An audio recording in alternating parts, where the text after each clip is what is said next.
자, 대한민국의 미래를 이야기할 때 인구 변화를 파악하는 게 저는 기본적으로 제일 중요하다고 보는데요. 통계청에서 2023년 인구주택 총조사 결과를 발표해서 한번 살펴보려고 합니다. 자, 먼저 퀴즈 드려볼게요. 대한민국 총 인구수는 2023년에도 줄어들었을까요? 아니면은 반등해서 늘어났을까요? 원래 계속 줄어들고 있었는데 2023년에는 놀랍게도 8만 명이 늘어났습니다. 이 저출산 상황 속에서. 왜 늘어났을까요? 바로 내국인은 줄어들었는데 외국인이 늘어났기 때문에 총체적으로 8만 명이 늘어났다고 합니다. 자, 또 그러면은 총 가구수 역시 증가했을까를 보시게 되면은 총 가구수 역시도 계속해서 증가하고 있는 것을 볼 수가 있어요. 일반 가구는 전년 대비 30만 가구가 증가가 됐고요. 외국인 가구 및 집단 가구는 전년 대비 5만 가구가 증가했다고 합니다. 아무래도 1인 가구가 자꾸 늘어나다 보니까 가구가 분화되는 영향도 있을 거예요. 자, 그렇다면은 2023년 기준 1인 가구의 비율은 몇 %까지 나왔을까요? 계속해서 높아지고 있는데 이게 최신 정보예요. 35.5%까지 늘어났다고 합니다. 계속 어디까지 늘어날지 저도 굉장히 궁금하고요. 참 놀라운 점이 2000년만 하더라도 1인 가구가 제일 적었는데 2015년부터 해서 지금은 제일 많다라는 거. 앞으로 어디까지 늘어갈 것인가. 자, 그리고 성 연령별로 1인 가구 구성비를 보시게 되면은 젊을 때는 남성 1인 가구가 더 많고요. 그리고 이제 60대가 넘어가게 되면은 여성 1인 가구가 늘어난다라는 거.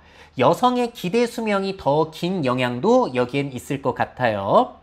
자, 그리고 15세에서 64세 생산 연령 인구도 과연 늘어났을 것인가? 자, 이거는 그렇지 않습니다. 자, 보시게 되면은 유소년 인구 같은 경우에는 24만 명이 전년 대비 감소됐고요. 생산 연령 인구 같은 경우에는 14만 명이 줄어들었어요. 유소년이 더 많이 줄어든 거죠. 고령 인구 같은 경우에는 오히려 46만 명이 증가가 됐습니다.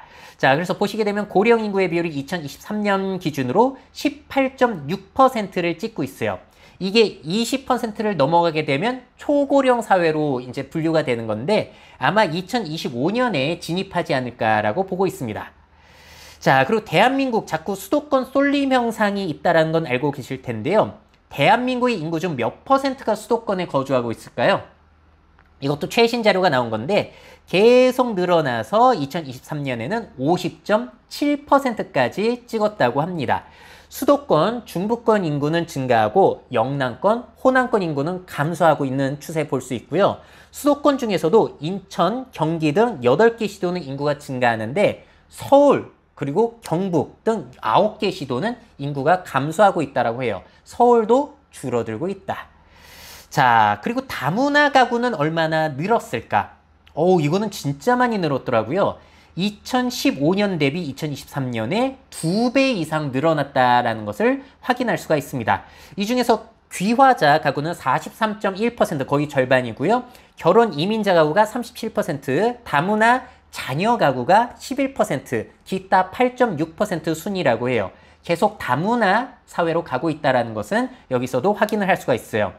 정리해보자면요. 총 인구는 신기하게도 늘어났는데 외국인 덕분이라고 할 수가 있겠고요. 그 와중에 인구는 수도권에 집중이 계속되고 있더라. 인구는 그리고 계속해서 고령화가 되고 있고 생산 연령 인구, 유소년 인구는 줄어들고 있고요. 자, 그리고 1인 가구는 계속 늘어나면서 총 가구 수도 늘어나고 있고요. 다문화 가구도 늘어나고 있는 것이 현재 우리나라의 인구 변화라고 생각하시면 될 것 같아요. 자, 대한민국의 미래 인구 변화를 대비해서 그러면 어떠한 대비가 필요할 것이라고 생각하시는지 이거는 꼭 한 번쯤 생각해 볼 필요가 있을 것 같습니다. 미래 사회 변화를 업데이트하고 싶으신 기업 및 기관, 그 밖에 미래 트렌드 교육이 필요하신 분들은 myf21 네이버닷컴 이메일로 연락주세요.